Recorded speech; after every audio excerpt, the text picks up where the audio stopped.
Everyone, I hope you are doing well. ये हम problems करने जा रहे हैं, एक्सरसाइज प्रॉब्लम्स हैं ये फ्रॉम नेमन की बुक। और जो सर ने प्रैक्टिस प्रॉब्लम्स मेंशन की थी उनमें से, और ये 13 वाली है। और इसके according the electron concentration in silicon at T is equal to 300 Kelvin is n not equals 5 10⁻⁴ per centimetre cube.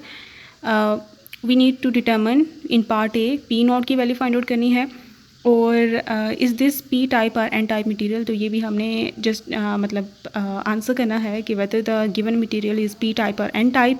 तो पार्ट बी में इन्होंने कहा है determine the position of Fermi level, जो कि हम EF हमें बताए उसे हम EF से रिप्रेजेंट करते होते हैं with respect to the intrinsic Fermi level. Intrinsic Fermi level को हम EI से रिप्रेजेंट करते होते हैं। अभी हम डाटा लिखते हैं कि डाटा में हमें क्या क्या गिवन है। सबसे पहले T गिवन है विच इज़ 300 Kelvin, और उसके साथ साथ N नॉट की वैल्यू गिवन है। वहाँ पे प्रॉपर्ली उन्होंने मेंशन किया कि N नॉट की वैल्यू है। तो जब ये इंट्रिंसिक कंसंट्रेशन की वैल्यू होगी ना, तो वो प्रॉपर्ली बोलेंगे कि ये इंट्रिंसिक कंसंट्रेशन की वैल्यू है। तो ये है N नॉट की वैल्यू। हमने पार्ट ए में P नॉट की वैल्यू को फाइंड आउट करना है, और इसके साथ साथ ये भी आंसर करना है कि वो वेदर P टाइप है या N टाइप। तो वो पार्ट ए को जब हम सॉल्व करेंगे तो N नॉट और P नॉट की वैल्यूज़ को कंपेयर करते हुए हमें पता चल जाएगा कि वो मटेरियल N टाइप है या P टाइप है। ठीक है, तो वो डिस्कशन उस टाइम पे हम कर लेंगे। और ये भी हमें पता है कि जो मटेरियल अंडर स्टडी है वो सिलिकन है। ठीक है, ये आपने ज़रूर जहन में रखना है। पार्ट बी में उन्होंने बोला है कि determine the position of Fermi level with respect to the intrinsic Fermi level. तो विद रिस्पेक्ट टू मतलब जिसको रेफरेंस बनाया जा रहा है वो इंट्रिंसिक फर्मी लेवल बनाया जा रहा है। ठीक है, तो हमेशा आपको अगर पोजीशन किसी चीज़ की फाइंड आउट करनी है विद रेफरेंस टू समथिंग, तो उस चीज़ को माइनस करें उसके रेफरेंस से, जो कि EI है। तो ये हमने फाइंड आउट करना है, EF minus EI find out करना है। ठीक है, क्योंकि रेफरेंस EI है, दैट इज़ वाई उसको सेकंड में हमने रखा है। तो अब इसका सोल्यूशन फाइंड आउट करते हैं। सोल्यूशन फाइंड आउट करने के लिए सबसे पहले आपको ये पता होना चाहिए कि कौन से फार्मूलाज यूज़ होंगे। इसमें बहुत सारे फार्मूलाज हैं, आपको जो डाटा गिवन है उसके अकॉर्डिंगली आपने देखना है। तो पार्ट ए पहले सॉल्व होता है इन प्रिंसिपल। तो पार्ट ए के लिए आपको क्या चाहिए, P नॉट के फार्मूलाज देखने होंगे। तो P नॉट का फार्मूला अगर मैं यहाँ पे देखूँ तो ये एक यहाँ से P नॉट फाइंड आउट किया जा सकता है। ठीक है, इसको नंबर 1 का नाम देते हैं। उसके अलावा इससे P नॉट फाइंड आउट किया जा सकता है, उसके अलावा इससे P नॉट फाइंड आउट किया जा सकता है। आप देखते हैं कि डाटा के अकॉर्डिंग हमें कौन सा सूटेबल लग रहा है। तो यहाँ पे अगर आप देखें तो यहाँ पे NV की वैल्यू यूज़ हो रही है, EF माइनस EV यूज़ हो रहा है। दोनों ये हमारे पास नहीं है, तो ये वाला फार्मूला यूज़ नहीं कर सकते। तो इसको आप क्रॉस में करें। उसके बाद आता है ये फार्मूला, इसमें PI NI ही है। ठीक है, चलो वो उसको साइड पे करें। EF minus EI something that we need to calculate in part B, जो कि हमें गिवन है ही नहीं, तो ये भी फार्मूला हम यूज़ नहीं कर सकते। तो जो फार्मूला हम यूज़ कर सकते हैं वो ये वाला फार्मूला है। ठीक है, इसमें NI यूज़ हो रहा है। अब NI is the intrinsic concentration of the material of a given material at the same temperature जिसमें N नॉट और P नॉट डिफाइन किए। तो यहाँ पे सिलिकन है। ठीक है, एंड सबसे पहले आप ये लिखें ना फार्मूला में, जैसे साथ साथ प्रोग्रेस होता है मैं बताती हूँ। तो N not P not equal होता है NI स्क्वेयर। तो P नॉट अगर आपको फाइंड आउट करना है तो NI square divide by N not हो जाएगा। ठीक है, इसे इक्वेशन 1 का नाम दे। N नॉट को तो आपको पता है, NI की वैल्यू आपको नहीं गिवन फिलहाल अगर आप देखें तो NI की value at T is equal to 300 Kelvin is something that is constant and it will be given alongside. Sir आपको देंगे, ये प्रॉब्लम क्विज़ में भी आया था। तो सर ने साइड पे इस में NI की value for silicon at T is equal to 300 Kelvin दे दिया था। अब मैं टेम्परेचर इसको साथ एसोसिएट इसलिए कर रही हूँ क्योंकि सिलिकन की इंट्रिंसिक कंसनट्रेशन जो कि NI से मैं रिप्रेजेंट कर रही हूँ वो डिफरेंट टेम्परेचर में डिफरेंट होती है। तो आप जो प्रॉब्लम आपके अंडर स्टडी है वो किस टेम्परेचर में हो रही है उसी की मुनासबत से आपने NI की वैल्यू को सिलेक्ट करना है। ये नहीं कि यहाँ पे 500 Kelvin टेम्परेचर है और उस पर आप कैलकुलेशन कर रहे हो और सिलिकन की 300 Kelvin की NI की जो कांस्टेंट वैल्यू वो आप पुट कर रहे हो। तो ये आपने ध्यान में रखना है, ये आगे एक प्रॉब्लम में आएगा ऐसा कुछ। तो इसलिए मैं पहले ही चुकन्ना कर रही हूँ। तो NI की value we know that for silicon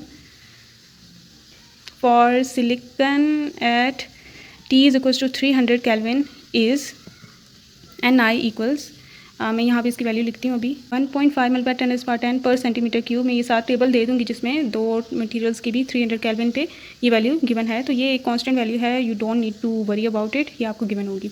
तो अब ये वैल्यूज़ हम सारी 1 में पुट करते हैं। सो पुटिंग इन 1, तो P नॉट की वैल्यू आ जाएगी NI स्क्वेयर। NI है ये पर सेंटीमीटर क्यूब का स्क्वेयर ही, तो जो आपका आंसर भी आएगा ना वो पर सेंटीमीटर क्यूब में ही आएगा। एन नॉट जो है, ये यूनिट बेशक ना लिखें आप, 5 × 10⁴ आ गया।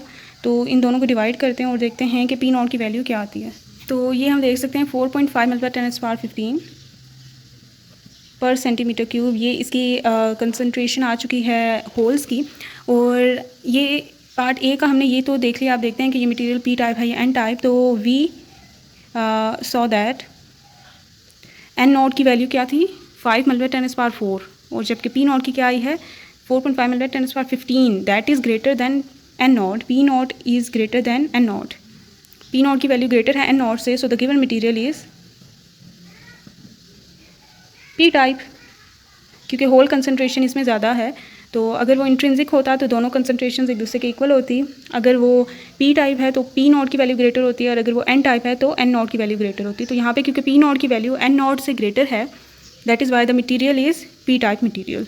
ओके, अब हम पार्ट बी को सॉल्व करते हैं। पार्ट बी में आपको क्या फाइंड आउट करना है, ई एफ माइनस सी आई। तो यहाँ से अगर आप ये फार्मूला देखें जो दूसरा टिक किया था हमने, ये नहीं बल्कि ये, क्योंकि इसमें ई एफ माइनस सी आई भी आ रहा है। तो पी आई क्या है, पी आई इंट्रिंसिक कंसनट्रेशन है होल्स की, जो कि इक्वल होती है एन आई की।